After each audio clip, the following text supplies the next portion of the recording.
I'm already ready already. I think we're live. Oh, okay. Do you want to say hello? Hello, everyone. Well, you can't see anybody because they're looking at this. Well, yeah, I'm looking at our bubbles Yeah. that I made. Hmm? Welcome to the Craft Cast. My name is Koren Wiskman, and this is my husband Tim. We're keeping it simple tonight. We didn't break out any of the fancy stuff. We're just keeping it simple, a little low key for Memorial Day weekend. Well, it's all pretty broken out, but it's just all over there. We don't need all that fancy stuff. So, I would love to see who's in the live chat. Where's the chat? Well, I'll pull it up here in a few minutes. Just give me a second. Get my ducks in a row. Like it was just here. I know. If you're watching us live in the live chat, tell us hi. We'll find it eventually and let us know where you're watching from. If you're watching this on replay, please leave us some comments. I love interacting with everyone in the comments. Hello, Dora. So this evening we have a special guest that is in the wings, in the green room per se. Breathing. And but I want to share with you first some inspiration. Did we share a scrapbooker last time with Daniel? I don't know. I don't keep track of the people. I'm gonna start sharing double. Like I'm gonna be like, oh, have I shared this person? And I probably have. Hi, I'm Tim. I'm not 100% sure I know you. And you're gonna ask me which Instagrammer we took a look at a month ago. We're just gonna wing it. So I decided to share some card makers this time. So we have two to share with you. The first one is Joey. His Instagram name is VJSJOEY. I'm not sure if that stands for something or maybe it's part of his name. But anyway, he makes awesome cards. Like, look at those. Look at that. Oh, let me get off of this thing. So there we are. They're fantastic. So I figured we could share his Instagram page with everyone this evening. Oh, wow. And you see what he did with the dogs that I had? Yeah. Yeah. And he's an amazing colorer. Well, it's always really funny to me because as we come through these, this is always the first time I'm seeing it. You know, so for me, I'm kind of like along for the ride like everybody else. I like that one. That's the American flag is fantastic. And he's great. Like he has good range. Like he can work with all kinds of different things. Like I'm not great with flowers. I'm trying to be, but he can do it all. It's amazing. It's pretty impressive. I like it. So the next person is Kelly. Kelly. Yeah, and her Instagram. This is her Instagram, and her too. She has great range, and I have been really drawn to her floral cards, and she has great like composition. There's lots of stuff on her cards. Like I can't seem to fit stuff on my cards. It's either too much stuff or not enough stuff. Well, you also kind of artificially make your card panel smaller than... I do. It has to fit in the box. Far be it for me to offer a constructive solution to your right, space so I'm problem. trying to expand my wings and be inspired by these people like Kelly, because these are amazing. These are beautiful cards. Yeah, cool. Yeah, the buffalo check, we have that in a couple places in the house. Do we? Mm-hmm. It's okay. You don't have to pay attention to everything I do.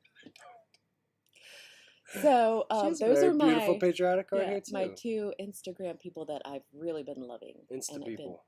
Been inspired by them. This set here is really cool. I think that's honeybee stamps. Yeah, that one with the bottle. The bottle. Yeah, click on it. The message in a bottle.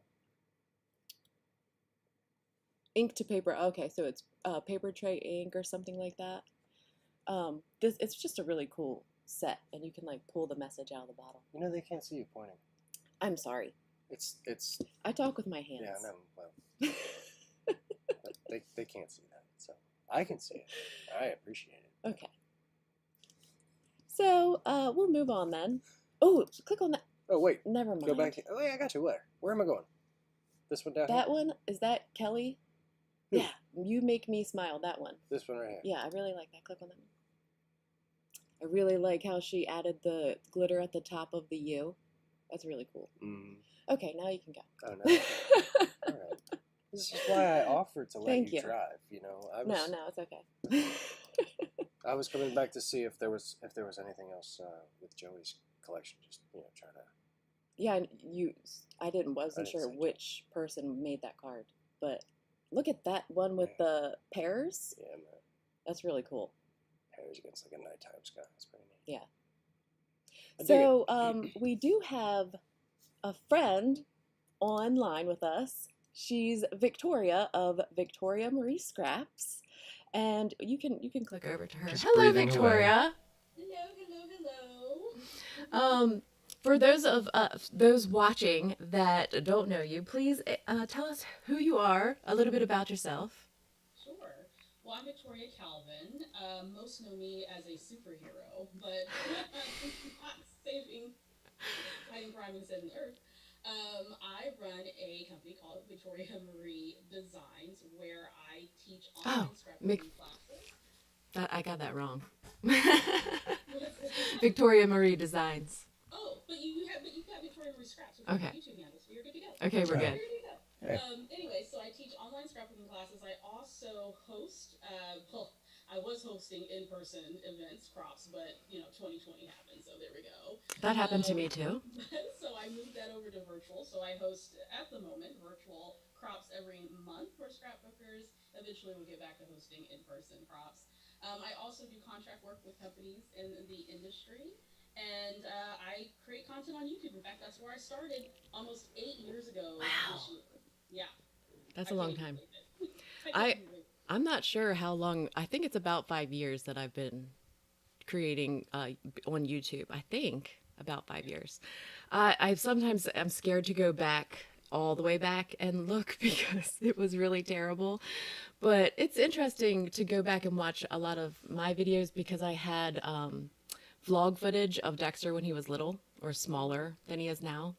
So I do often go back, but I never check the dates on anything. I'm just usually randomly clicking on things to find because I don't keep track of things, so I don't know what videos are on which post or what's attached to which video, so it's not organized at all. Right, so it's hard to go back and actually find things. So I'm usually just clicking around. But so 8 years, that's a long time. 8 years. Were you doing in-person events monthly? No, only 2 to 3 per year. I started out with doing just one, and then I added 2 because it got popular. And then I added 3, and actually in 2020 was the first time we were doing 3 events. So I had one scheduled for here in Dallas, and then we were going to go to, not Ohio. What was the other one? Was it Ohio? I think it was Ohio. Now I forget. And then Sacramento, California. Oh, neat. My second time going to Sacramento with that group. So Yeah, I had one planned for Annapolis. I wasn't going far this time. And it was planned for the end of March. So it got canceled at the last minute. Yeah. So it was pretty terrible. It is. It is. And, someone was asking me about it not too long ago, and I'm like, it was a hit. It was a hit. And it hurt. Mm-hmm. But I would rather take the hit than to have ran the risk of yeah. I think I would have just shut it down had someone gotten sick. Oh, yeah. I wouldn't be able to handle that. So, and I'm not ready to start it back up again. So I know people are starting to do things, but I'm just not confident in doing that much work because they're a lot of work. A lot of work. And then possibly things not staying the way that they are. So, Absolutely. So yeah, so I'm not quite ready in 2021 to plan still. Yeah. I'm holding off. I did the virtual crops, which have been really popular. And of course, you don't have to go anywhere. You just stay in your pajamas, and you don't have to, bring all your stuff with you. I think it's going to probably be maybe another year before I feel comfortable in doing in person. So we'll see. Did you do anything with Creativation this year? I did. I was actually a panelist on a panel that talked about branding and working with influencers. Uh-huh. So the audience there were both companies that were wanting to learn more about working with influencers, and then also two influencers working with companies on branding deals. Oh, So neat. that was my first. My plan was to go in person. Of course, that didn't happen. Mm-hmm. But that was my first experience with Creativation. So that was Really? all online this year. Yeah. Oh, well, that stinks because I was going to ask you, like, how do you feel about the difference between an online creativation and a real creativation? But Well, never I hope mind. to know one day because 2020 was going to be the year. No, I'm sorry. Yeah, I was planning to go 2020, and then something came up and I couldn't go. And then I thought I'm going to definitely go 2021, and then stuff happened. So, Yeah. but I'm glad that I was able to be a panelist. So that was a lot of fun. So 2022 is supposed to be in Orlando. Yes. So Yes. That's what I hear. That's what I hear. If there are Disney fans out there, then you would probably suspect that Yeah. those of us who like Disney, like Koren and I do. Yeah, so I think that's going to be our next trip to Disney. Yes. Fingers crossed. So, that's news to you. I think that we could slip in a little meet and greet at Magic Kingdom. I'm down with that. Yeah. Hello. I don't know. Drinks at the Edison and Disney Springs. I don't know what could happen, but it went in Orlando. Okay, so my kids are so spoiled. Let me tell you how spoiled my kids are. I can't even describe actively how spoiled they are. Yeah, I pretty much the last time we went last year we went in December. We had resigned ourselves to never taking them again. And we were okay with that. And then this year, for whatever reason, Dexter is begging to go because they haven't been to see Star Wars yet. We have because they don't care. Like I'm the one who cares. Yeah. So, but all of a sudden, and I would love to go, and he's now asking me to go, and now I'm like, yeah, we should go, dude. Right, of course. We should go. We should go. I wonder if we could get away for a couple of days. But like, I had resigned myself to never taking them again.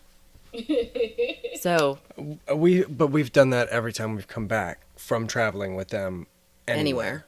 Like we could go to Granny's house and be like, oh, these damn kids. No, let's just leave them at home the next time, and we'll open up a 5-pound bag of dog chow, and they'll be fine for 3 days, But no. My kiddo, who's 11, she is our resident hotel critic. So anytime, like we're planning on our summer vacation, we're going to be leaving in a couple of weeks. And we have to run all hotel decisions by her. And I dare not go to Disney World without her, or at least plan a trip without her. Like, she is all about it. And she has her 5-star rating categories and all that. So she might be just a smidge high May. Don't know where she got that from.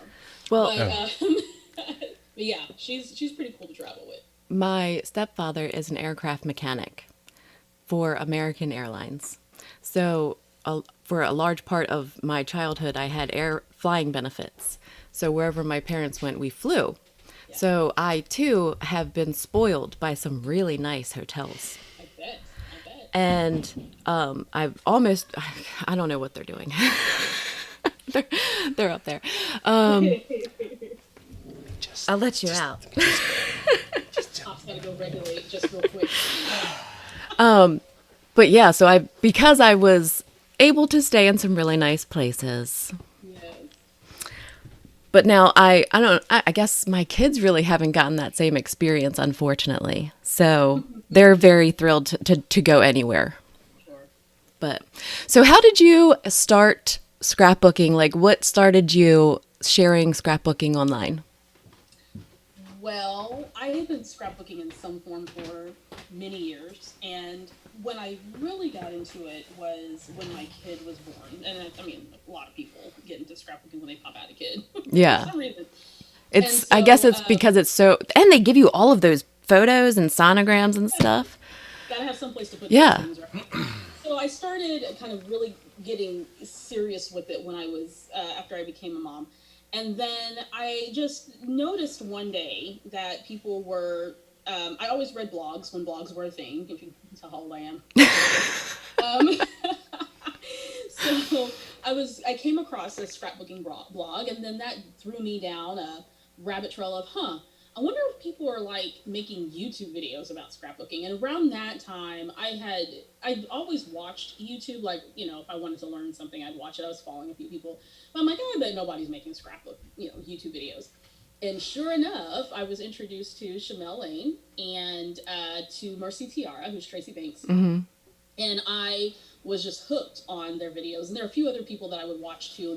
A lot of those folks have come and gone.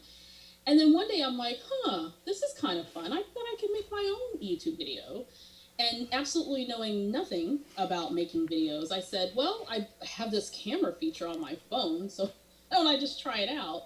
And you quickly learn that you need enough space to hold all those video files on your phone. So I would be filming a video only to discover that it only captured like 5 minutes of it. So Mm-hmm. and I rigged up this tripod situation to hold my phone, because I'm like, how do people videotape above their desk? And so I was doing all this research, and it came down to me trying to fashion something together with washi tape or whatever hot messness.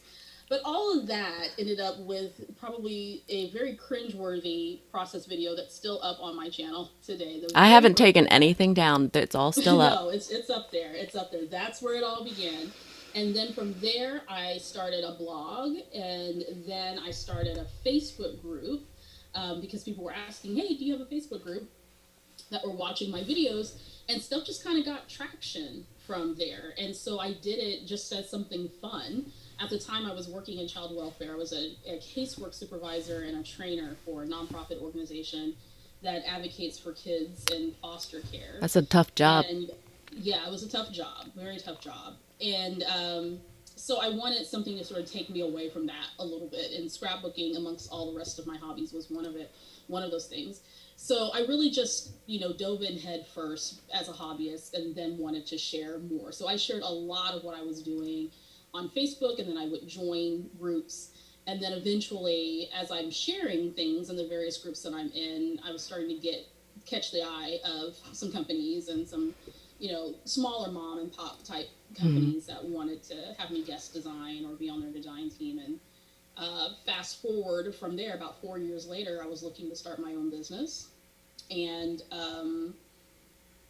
didn't quite know what I wanted to do. I just knew that I wanted to do something creative. And I'm like, wait a minute, I got all these years of training experience. Why don't I parlay that and see if I can monetize this hobby of mine? So I did a bunch of research, and I found out, wait, there are people who travel all over teaching people how to scrapbook? Like, why didn't I know about this?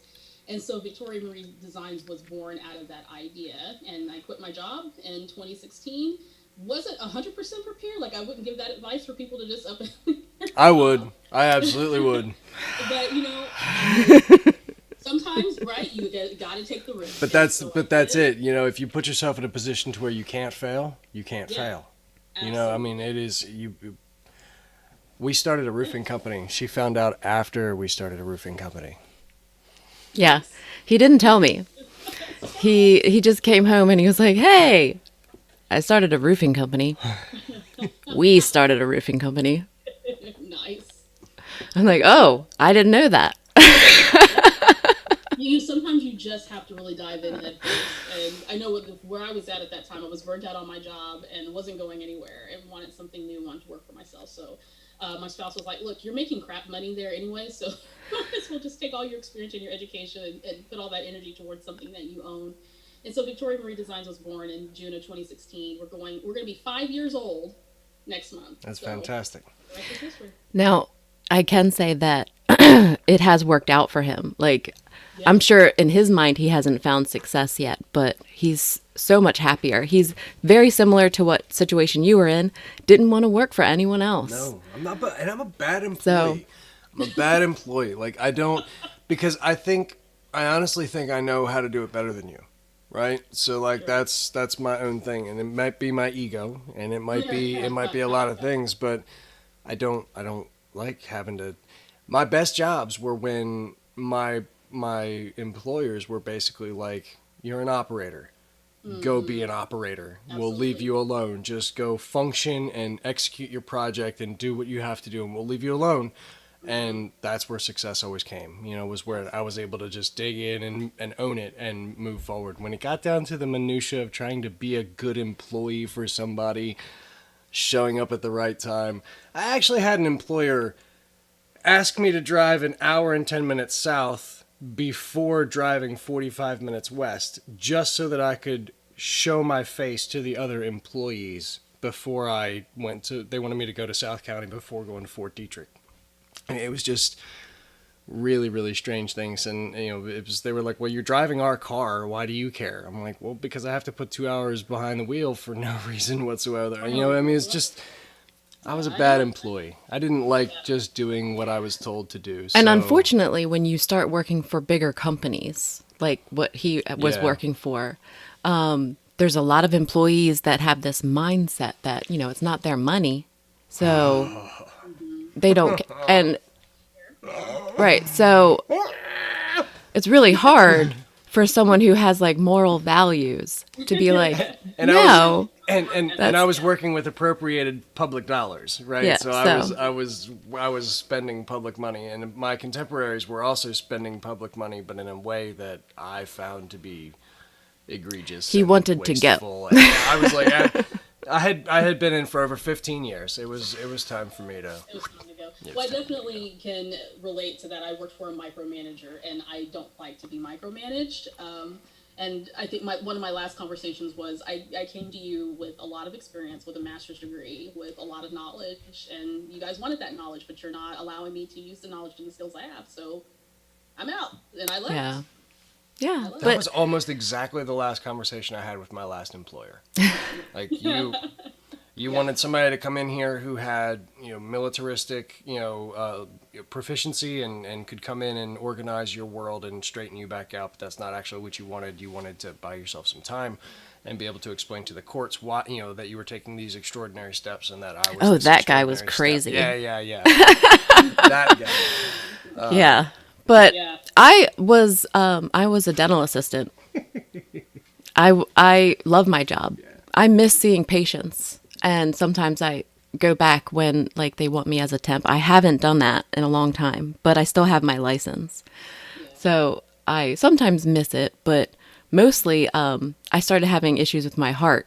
So that's what made me cut back. And now I'm not sure if I could ever go back full time. Now that I'm sure I could if I had to. Tasted the life of not having to be there all day, every day, chairside. I'd rather do this.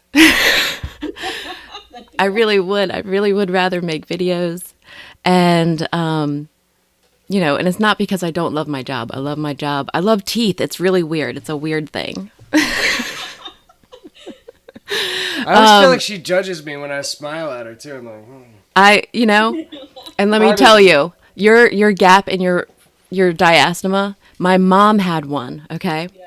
And when she got dentures, wholeheartedly had a really hard time, like giving it up. She was like, we could put it back in for you. We could measure it and put it right back and nobody would even be the wiser. And it really almost, it was going to change her, And so, but she ultimately decided to get like the perfect smile. And I should ask her how she feels about that. If she ever regretted it or anything. I don't think I have asked her that recently, but I think braces recently. This gap runs strongly on my spouse's side of the family. I'm the only one in my family that has it. But on my side of the family, and she did not, when she got her braces, she told her orthodontist that she did not want it closed, and so they're putting a spacer so that it doesn't close. And then me, on the other hand, as I get older, it spreads. It's getting wider.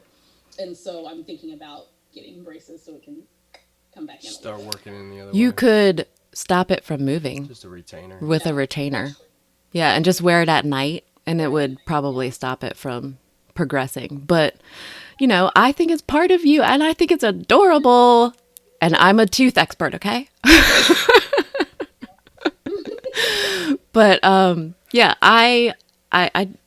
think being able to do this and get paid for it is a privilege, and I'm very honored to be able to make money doing my hobby.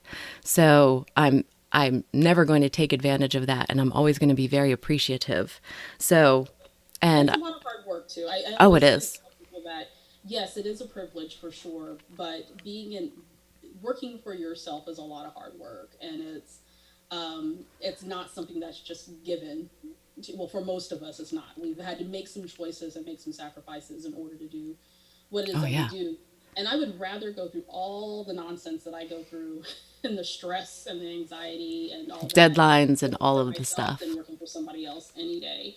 And you know what? Could I go and find a job or whatever and get right back into whatever it is I was doing before? Absolutely, if I desire to do that. And not everyone's cut out to be an entrepreneur, else we'd all be doing it.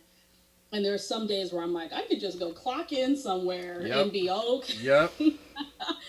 but but when I love what I do and I'm passionate about what I do, and I wouldn't do it if I wasn't passionate about it. It's more than just flexibility and all these other things. It is a privilege to be able to do what we do, but we work really, really hard.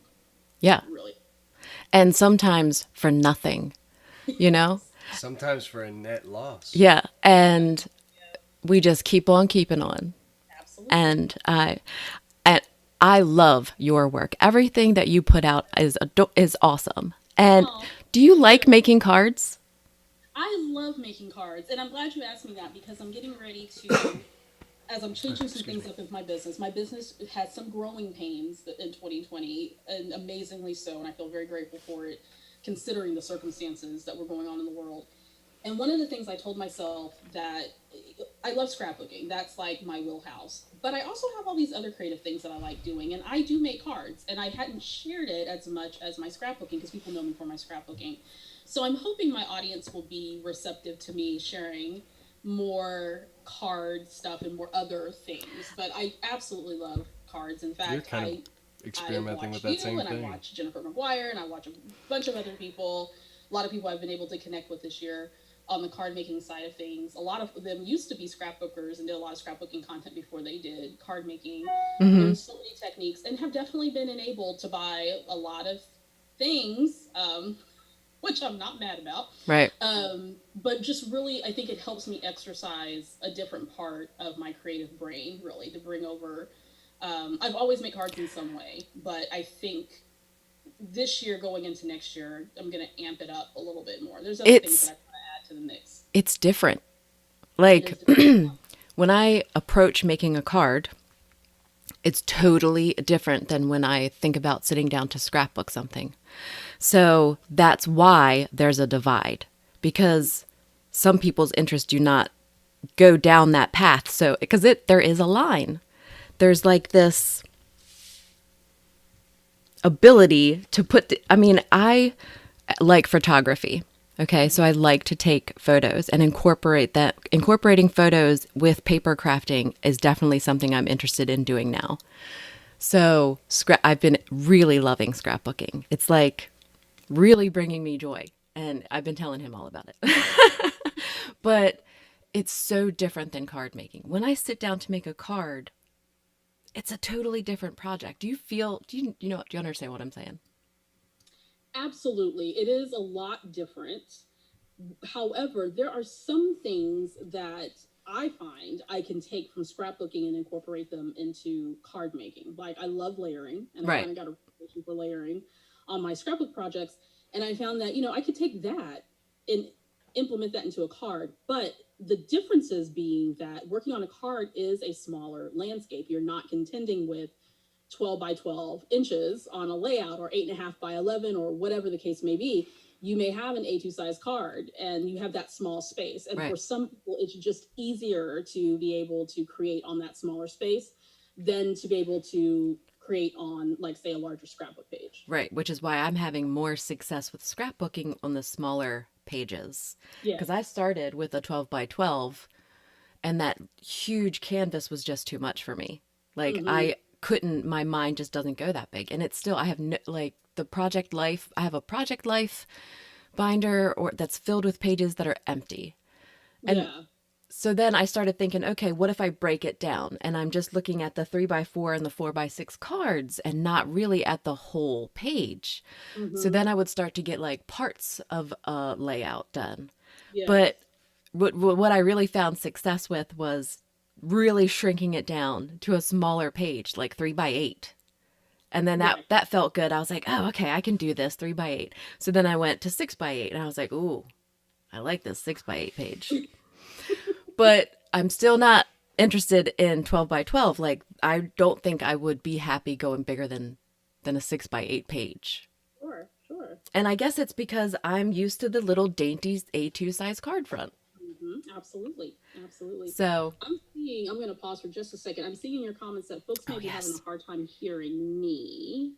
I think we fixed it. This is a new set. I turned it back. I turned her up another 5 decibels, but So I'm not quite sure if it's because if I need to get my mic, I can get my mic.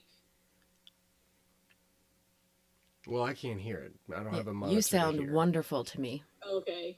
Yeah, I mean, I'm not sure. You know, if it's just only a couple of people or if it's everybody. Right. So Judy said, cards are sending a message or feeling. Scrapbooking is putting a memory on a page.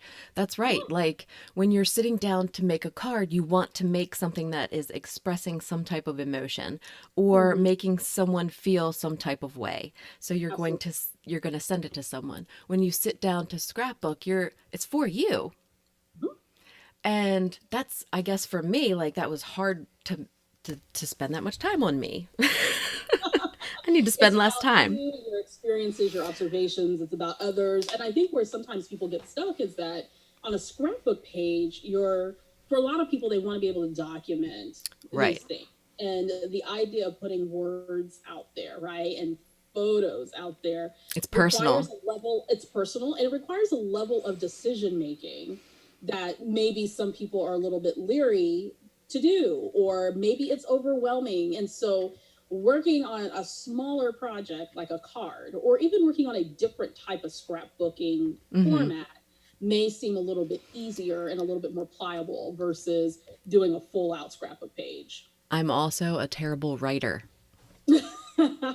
So when I sit down to write, to do journaling, because I'm reading books right now about storytelling because that's how much it gives me anxiety. I want to get better at this. That's how much. I'm a bad writer. I have him proofread like all the things, except for sometimes social posts. So if there's misspelled words, it's because he didn't proofread it. But my blog posts and things are all proofread by him. So if there's a mistake, it's him. There you go. But writing journaling in a scrapbook for either myself or for someone to read later at a later time, that's really hard for me. So a lot of my pages that I have completed have very little or no journaling in the past. And now I'm starting to like get a little bit more storytelly. Just tell the story. Just say anything about what you're putting on the page. And sometimes it sounds really dumb, but it's starting to get me to start writing or to start journaling. So it's a step. Yeah. And I think that, there's a lot of people who have hangups about the journaling aspect of scrapbooking. And there's so many ways that you can approach it, right? I'm a very big fan of making lists on my scrapbook pages, right? So I can number the details or y'all just became best friends.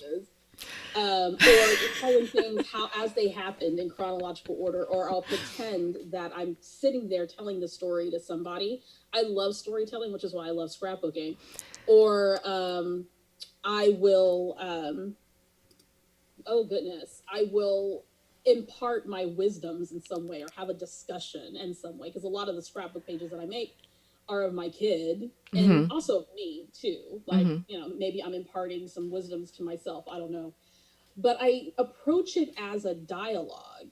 And even though the page isn't talking back to me, I'm envisioning that I'm having a discussion, and it makes it a lot easier versus sitting down to it and thinking, I'm getting ready to write this whole essay of things. And that's not really what it is. I have scores of layouts where I've got grammatical errors and spelling errors. And I used to be really hung up on that. I used to be hung up on my handwriting. Should I type it? All of those things they're just walls. They get in the way of you actually telling the story. just tell the story. You're not getting graded on it. These are your remembrances, things that you want to document, and however it comes out. So handwrite, type it, whatever, but just don't get hung up. Do you ever hold back? Do you ever hold back in a story like that you're sharing online? And this is a good juicy story, but you can't tell the whole truth. Yeah, yes. And in those cases, either I just don't show the journaling in the photo in some way, or I only share layouts that I feel comfortable sharing. If it is like, Victoria Calvin, deep-seated stuff that doesn't need to be public, then I just don't share it. If I want to share it in a process video, then I'll just blur out the journaling part of it, or I'll just explain that this journaling is private, but I do want to share the design. Right. I used to just hold back on the journaling a lot, and then I stopped because now I have a whole bunch of scrapbook pages where I'm like, I know what really happened. That's not the whole truth. That's not the whole truth. And at this point in my life, I want to be truthful. I want to, this is what has happened, or this is the situation, or this is what's transpired. So, yeah, I really like the idea of writing these pages as if someone's going to read it later. Not that, I mean, I know my friends like you would love to come over and check them out or whatever, but who else is going to read them? Are you going to read them? I mean, it depends. Probably not. But Judy says when your kids read it, it'll sound like you. And there's probably some... But do I have to die in order for them to do that? Look, they're probably not going to read it while you're alive. Okay. All right, let's just face it. So maybe I'll just write them to me. I'll write it to them after I'm dead. Well, that's what I'll do. All of my journaling from now on will be to my kids after I'm gone. Well, this brings us to Brienne's question again, because she wanted to know, are you supposed to write journaling to the person in the photo or to yourself? So, what do you think, Victoria? In the journaling, do you write to a person or to yourself?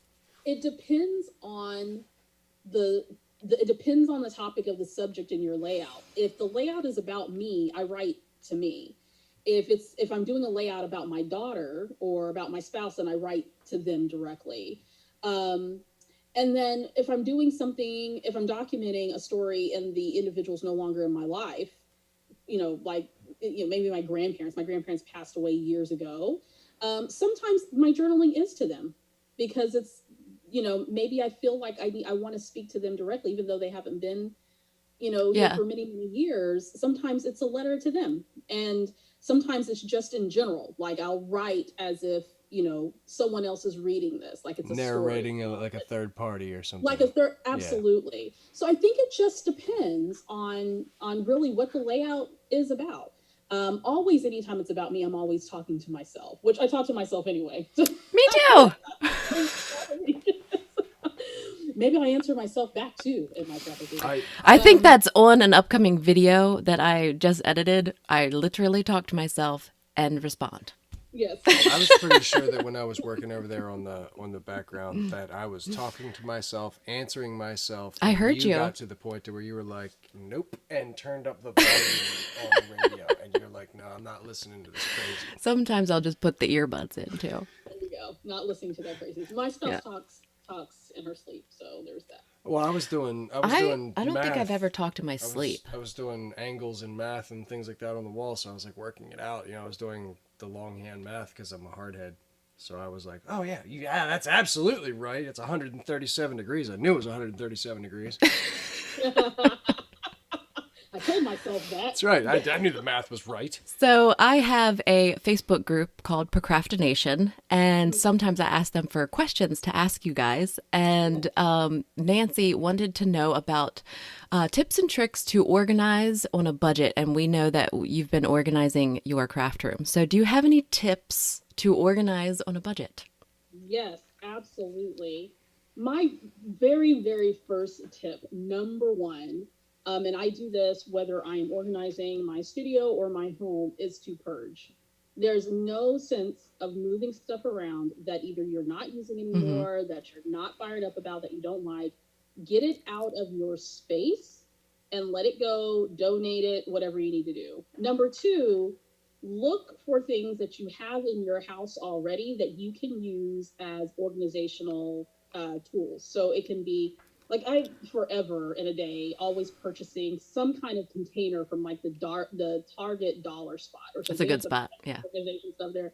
Or I'll just pick up these things randomly that I've used, whether they were to organize my kids' stuff or my stuff. And so I have a nice little collection of little organizational bins and all those things.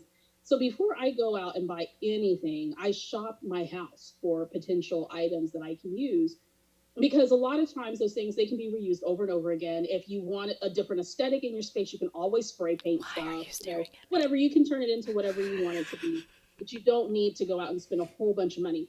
Plus you can then take inventory of what it is that you do need, so that you're not going out there and spending money on stuff just to have it. She shops my stuff. Oh, I do. Yeah. She shops my stuff all the time. All the time, right? So use what you have. The same thing with furniture. Is there something in your space that can be repurposed, or some place else in your house or garage or attic or storage or wherever? Right now I'm repurposing a TV console. In fact, I'm looking at it right now, that houses my printer and stuff. And I really like it. I didn't want to get rid of it. And I was getting close to the near of my budget when I was reorganizing my room. Even this little credenza that's right behind me. Mm-hmm. This little thing right here, that's my coffee station. That's cute. In my room when we were in our apartment about 3 years ago, before we built our house. And I love the blue color, and I've had it forever, and I didn't want to get rid of it. I'm like, I'm going to turn that into a coffee station in my craft studio, because I'm that extra for the coffee station up here. So I'm going to be here 11, 12 hours a day. I'm going to have my coffee. Right. Also to look for sales, particularly when it's back to school season, because everyone's going to want to organize and get things together. And usually most stores are going to have discounts on stuff. Even craft and hobby stores like Michael's will typically put their stuff on sale. And so you can grab up those deals. And don't be too shy about going into like Dollar Tree, Dollar Store, Dollar General, some of these discount retailers that can sell things easily that you can use to organize your drawers and shelves and stuff like that.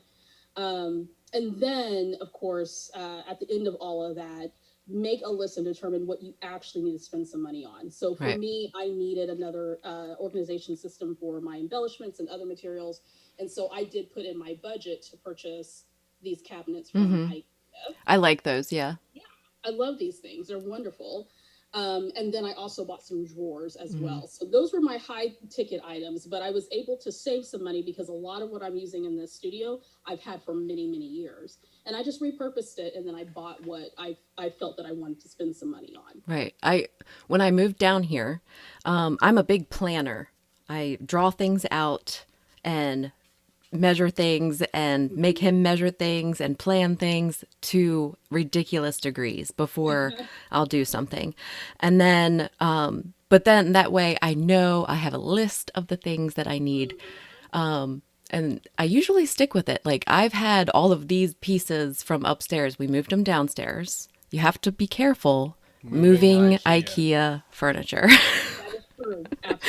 So there are some pieces that might be replaced sooner than later, but when we went to redo my background, every time you watch my video or I'd edit a video, I could see the lights not arranged, like off kilter, because I wanted a cement floor that I didn't really have to worry about. And over there is like the one spot in the whole basement that is uneven. It's for the sump pump. So there's a sump. There's a low spot in the floor. So it needs to be there. That allows water to collect if there's ever a flood. It gives it a spot to pump out. So it just so happens to be right there next to where she films. So the old background. Yeah, the background I built he built it. It was had like two. It was on wheels. It was it had like wheels and a wall on both sides. Thinking that this is so cool. I could spin it around and have a green screen on the other side. It's a great idea. It was a great idea. Never employed. We never used it. Not one time. Okay. So every time I'm editing and I'm looking at this thing and it's crooked and I'm like, and I hated the curtains because you can't spin something if it's exactly right fitting, right? So I hated the curtains that were on both sides. So the goal was to just get rid of the curtains, have a fresh wall back there, and then put the stuff back, and have the same kind of wall. And then you talk about going down a rabbit hole. We would, something else would come up and it would be like, okay, well, we have to even out this. We have to make this flat. So I'm already doing this. Do you want to do... I'll build you a Kallax unit, and that way we don't have to have the IKEA stuff. Well, he used other words. The idea was and we wanted to put 2 of the Alex drawers in a spot, and then have the three right 2 in the middle. But it was basically what I said was, by the time I build up the drawers off the ground, I'm going to have, I'm basically already going to build the 2x3. Why don't we just let that be the frame and work around that? That's what made sense. So then we built this whole thing and got ready for it, and go to pick up the Alex drawers, and they don't make them in the right color. They didn't have the gray ones anymore. And I know that you can paint them, but I'm like, here I am trying to do something on a budget. And every time I turn around, I'm spending money on something else. So if I'm going to have to spend money on something else, I want what I want. Absolutely. So he made me drawers, and I'm so happy with them. It's now, great to have someone in your life that's handy. Many people will think that this is like the budget way to do it. No. It's not. IKEA is the budget way to do it. IKEA is definitely the budget way. I can't stress that enough. Especially right now. Use IKEA until IKEA can't service you anymore. Yeah. And I mean from like the little organizational boxes to, because they're modular. Like most of their stuff is modular to their own systems, right? So a 13.25-inch opening right here in this Kallax unit, they've got other subsets that are designed to work within that 13.25-inch space with choices. So use them. Yeah. To don't try to force a square peg into a round hole. Right. This is there for a reason. So I ended up getting what I wanted for sure. Well, but it was not on a budget. It was not for sure. Either. But I had everything planned out. I had drawings. And all of that went right out the window. Yeah. Little by little. And it happens. I too had drawings and ideas and all those things. We were thinking about installing some kitchen cabinets from IKEA with a countertop and all those things. And I start looking at the space and I'm like, I don't think I want to commit to that because I don't know how long once our daughter's 11. And at the point that she finishes high school, we're thinking about bouncing and going someplace else. So I don't want to commit to doing something custom in this space. And then have to turn around and sell it. I'm in our bonus space on the second floor of our house. And so ideally, if someone were to move in here, they'd probably use it as like a den space or something like that. So, at the time that if at some point we sell it, I want it not to be as custom. But that home after a kid goes to college, that'll probably be custom. And by that time, I would have been able to save the money to be able to pay someone to do that. We constantly go back and forth about, are we going to stay here? Are we going to go? Stay or go. Are we going to stay? Stay or go. Because we bought this house to stay. But, we've been here for about 5 years now. And reasonably speaking, in the next handful of years, we should be down to 2 kids left. Right. You know what I mean? So then it's just going to be 4 of us in this house. It's a bigger, we don't need that. And it sits on an acre of property. Like, do we need to have, do we need to take care of this much? Do we need to be bothering? We should be an acre of leaves. We should. We should. It's an acre of cicadas right now. But we should be spending time on the boat, not time. Right. So these are the things that we talk about. Like, do we want to do something custom? And down here, I really feel like I'm kind of free to do whatever I want because it's a basement, and technically. Still, it's unfinished because I have cement floors and I do not have ceilings. Okay. On purpose, I put a grid system up there so I could hook things and move things and do whatever I wanted. But when I sell this house, everyone else except me is going to think that it's an unfinished basement. So I feel like I'm pretty free down here. For the rest of the house, though, we're constantly... should we really do that? Are we going to stay here or are we going to go? And then nothing gets done because we can't decide. Paralysis by analysis. Right. we have a friend of ours who does woodworking and things on the side. And, I was just talking today, in fact, as I was cleaning the living room, like, I really want to custom build like entertainment center with bookshelves on the side and some place to put the TV. And then I'm like, but do I want that to be portable? Like, do I want it to be custom? And maybe it'll be a selling point at some point when we sell the house. So we have so many people in our subdivision who've done that, who've done a custom build out like that. And so that might be something that we'll do. But as far as this studio space, I got to be able to pack it up and move it, I think. And next house, I will probably commit. Like, I have the dream idea of what I What's your dream craft room? Tell us about your dream craft room. Oh my goodness. Well, it would be custom white furniture, cabinets, because I want everything behind a cabinet. And an island like I have now with either stone or granite countertop, probably stone, I think. I want a sitting spot apart from, just kind of like on the like side. Loungy. Yeah, a little loungy thing. And have my little coffee bar. I have, places where I can, go to my cabinet system or whatever, open the door and pull out my printer or pull out my cutting machine. And then when I'm done, I can like put it away. And then one of the things that I want, and I can do it here in this space too. It's important for me to have electrical in the middle of the room because I've got cords running across when I want to hook up my filming lights or whatever. I want to be able to just do that. And so having a custom build island that has the USB ports and electrical ports right there. So whether it's me or my daughter crafting, which, I don't usually have people over to craft with me, but if we do, then people can plug in their devices and that type of thing. So, and then also having really good lighting. I'm getting a quote to add more lighting in this space because it needs it.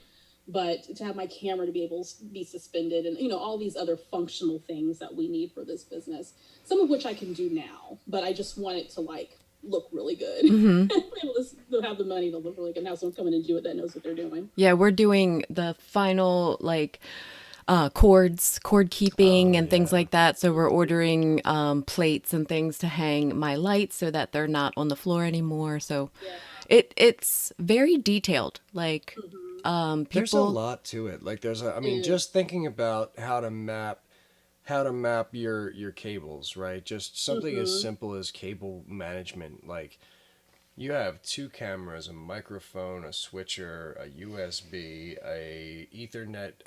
All the TV all monitor, into TV, and then you've got to be able to switch it between your actual monitor that you're looking at and the production monitors. And we have 3 screens right here, and we could use 2 more just to manage this live feed. That's a lot. That's the truth, because I can't see the reality of doing video content or being able to use this medium is that, do you need to start out with all of that? No, absolutely not. Absolutely not. You can do it all right here at the beginning. This is all you need. Exactly. Always on the phone. 2 lights and a phone, That's right? That's all you need.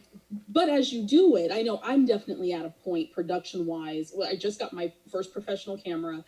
And then we're looking at how we can suspend the lights, how we can have a mount down. So we're looking at all of those things and whatnot, but that I wasn't even there yet when I was first starting out. So I don't want anyone to get the impression that if you're thinking about doing a video or whatever, you don't need to do all this crazy. I first started in our last house basement, which was a cabinet or a counter slide. This big. It was a little tiny space. We had to scoot around each other if we were both down there at the same time. The house was tiny. And it always flooded. Thank goodness that this basement doesn't flood. We live at the top of the hill. I'm not going to hear you. The last house. Find me some real wood. The last house we lived at was at the bottom of we lived right next to the water, but it was at the bottom of the hill. So when it rained, all the water had to come down the hill to get to the water, to get to the river. But we were in the path of downhill water. But I just wanted to take pictures. I hadn't even thought of video at that time. I just wanted to be able to share my projects online and play in challenges and, just be part of the community. And that it just grew. Yep. I didn't have any goals. There were no goals. It just kind of went that way. And I would get one light system and I'd be like, oh, I think it would be better if I did this.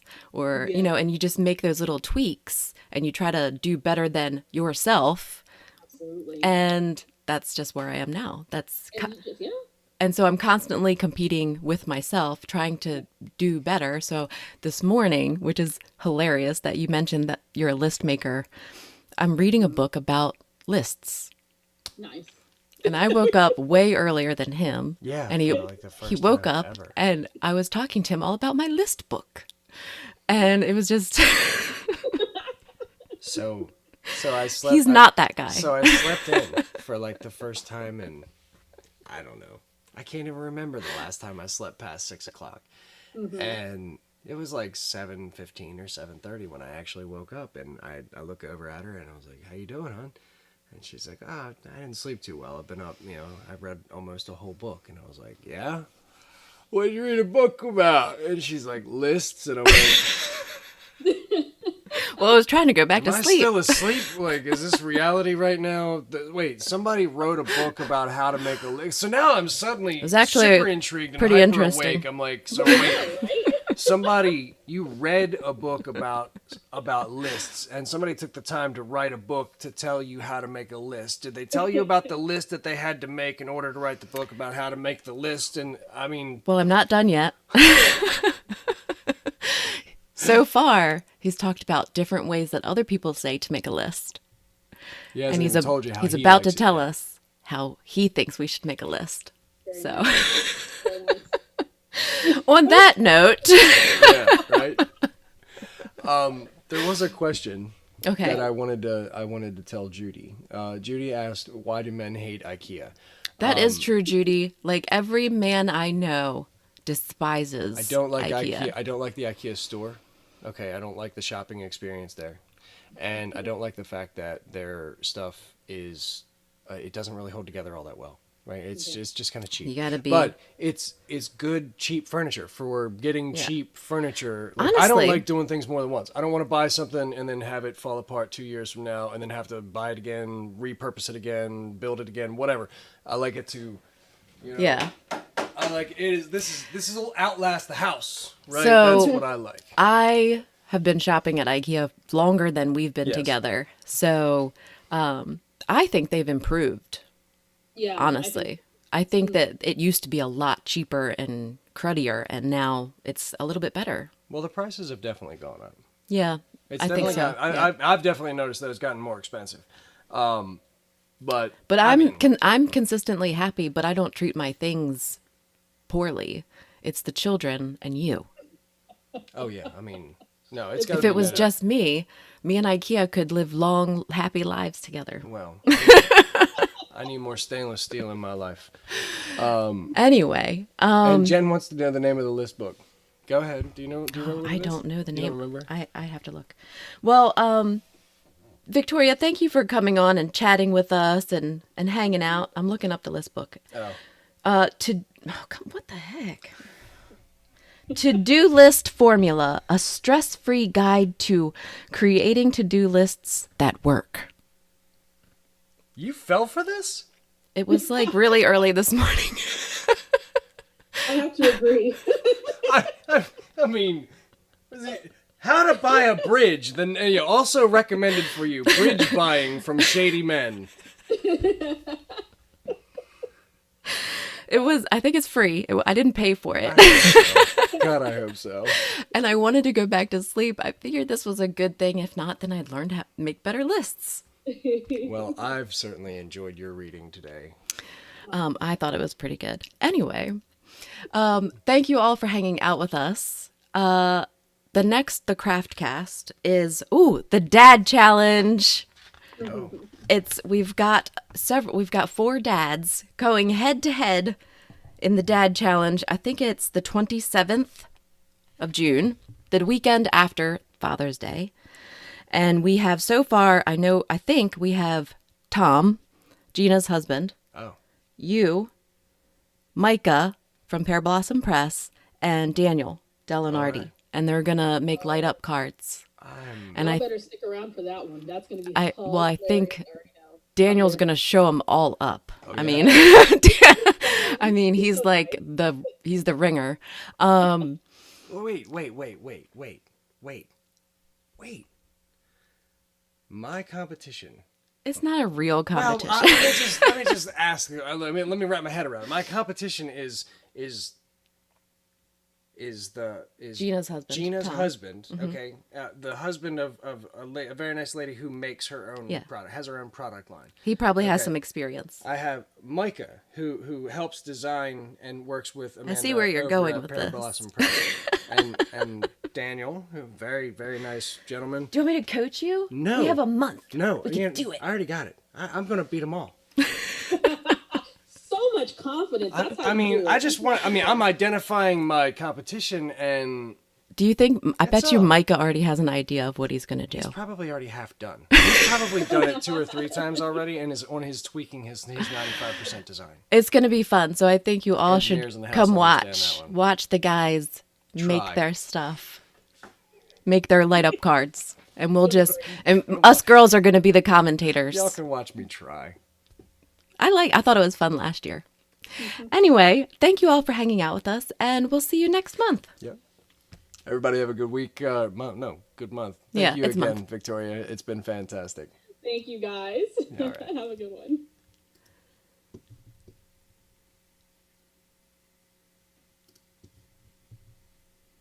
End stream. Just wait.